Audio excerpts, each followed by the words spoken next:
the dispensaries are lying to you. If you purchase legal cannabis at a dispensary, this message is for you. I'm Catherine Goldberg. I write the blog Senior Savvy Cannabis, and I'm here to tell you that when you go into the dispensary and you ask for an energizing sativa, you may not be getting an energizing sativa. I'm going to break this down for you. I have made the point repeatedly that part of my personal philosophy when it comes to cannabis is sticking with strains that are energizing, clear-headed, uplifting, creative, motivating. I personally do not do well with strains that are sedating, which, by the way, and we can get into the science, why most cannabis is sedating. So because of that, when I go into a dispensary, I say, what sativas do you have? That may have served us well for a period of time, but it no longer does. I picked up, I don't want to call out the brand because I think it is a really good brand, but one of my favorite strains is Durban Poison. It is supposed to be energizing, clear-headed, and blunt your appetite.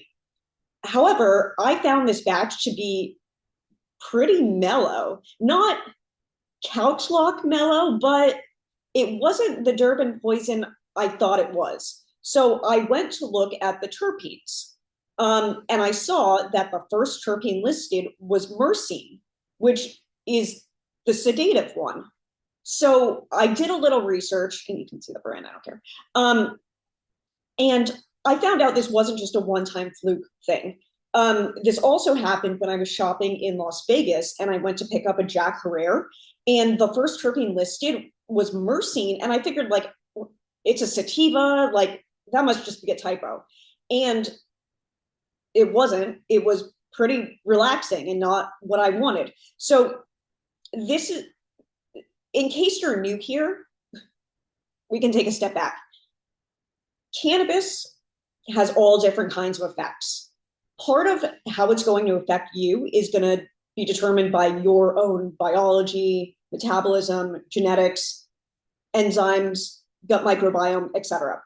However, there are certain aspects of cannabis that do control what the effect is. And one of those is the terpene profile. Terpenes are what give, like, oranges their citrusy smell, and what gives lavender its lavender relaxing smell, right? They occur naturally in nature, but they really kind of steer the cannabis in one direction or another.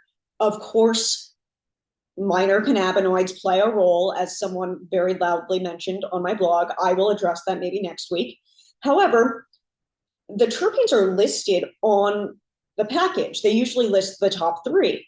So, like, we really need to forget Durban Poison, Jack Herrera, Blue Dream, like whatever, Sour Diesel.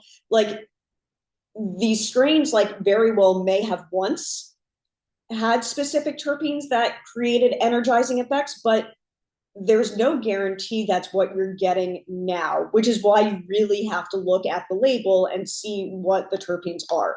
So someone from Reddit commented on my blog and actually broke it down really well. So I wanted to just highlight this for you because I thought he did a great job. He said that if he sees Myrcene and caryophyllene, he knows it's going to make him sleepy. But if he sees Terpinolene or Ocimene, which is found in mint, it's probably going to get him energetic. And if it's a combination of limonene and linalool, it's probably going to be somewhere in the middle. So let's break that down for just a second. So first of all, I was curious why Myrcene was the most popular terpene. Like, why do almost all the strains just start with Myrcene?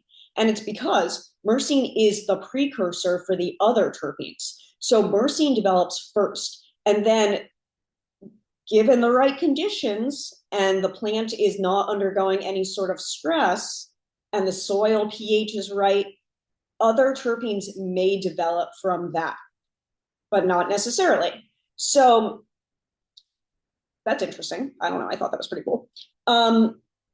So if you're like me and you have been relying on this, not 100% accurate, but there's a spectrum. You have the sativa energizing side, the indica couch, right? This is sort of like the popular terminology. You gotta dig a little bit deeper. So I just wanted to point out three of my favorite terpenes for you because I found that when I consume these, I am on. I am clear headed. I am motivated. I am laser focused. I can get anything done. I think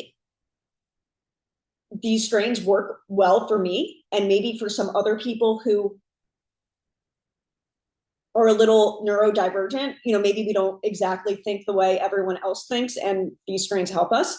However, it's worth noting that from these energizing strains, they often cause anxiety for some people. So that's something you need to know about yourself. So what I look for are limonene, pinene, and terpinolene. The combination of those three are all energizing and creative and uplifting. The other ones I know are going to have a pretty profound effect on my mood, and not in the direction that I want. Um, I think it's worth noting something kind of interesting is that originally Durban poison is known as an appetite suppressant, right? Because it's high in THCV and humulene. However, there was no humulene listed on this profile. I also did not find it at all appetite suppressing. So that's good to know. I'd like to ask you guys, like, what combination of terpenes do you feel like makes the perfect high for you? And of course, this can depend on like the time of day, what you're trying to accomplish, whatever. But are you also looking at the label to figure out the terpenes, to figure out the effect? Because I think we need to, not just cannabis insiders, but everyone who is using cannabis needs to move past this sativa indica distinction, which we've all sort of agreed is not serving us well anymore. One day, I hope we'll have some sort of app where you can say, like, I want a strain that's high in humulene and pinene and limonene, and I want it to be low in THC, but high in CBD and THCV. If you're not like a weed geek, you might be like, what is this girl talking about? But I really think we're close to customized weed. And it might be up to us individually to find those strains, because the strains that we thought affected us one way don't always, that's not always what's happening. And the reason, by the way, which I briefly kind of scooted over, but it depends on, let's say you have the genetics for Durban poison. Durban poison should be energizing, should be. However, if the plant is stressed, if the plant gets too much heat, if the plant doesn't get enough heat, if the plant gets too much light, if the plant doesn't get enough light, all of these things will affect and determine terpene development. So conditions have to be perfect for the right terpenes to emerge. And when you're growing on a really large scale, sometimes that doesn't happen. This is one more reason why I think individual home grow is catching on. People want control over, besides the pesticides and heavy metals and whatnot, they want control over the effects. And I think this is a good direction to go. And like that one Redditor pointed out in all caps using obscene language, minor cannabinoids do play a role. So it's not just THC and CBD that are going to affect the high, but it's the CBG, CBN, all these other cannabinoids, right? So there's a lot to nerd out on, and we will go further. But tell me your favorite strains and what their terpene profiles are.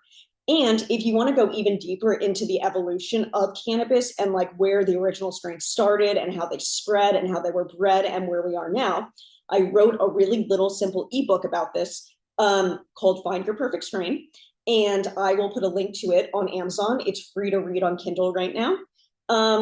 And we can all start making much more informed choices about cannabis. And we can also understand why that stoned caricature is actually more common than not. So I learned something too, and I hope you did. And we will be back next week to dive a little bit deeper and hopefully to talk to some experts and go from there. Thanks for watching. I'm Catherine Goldberg.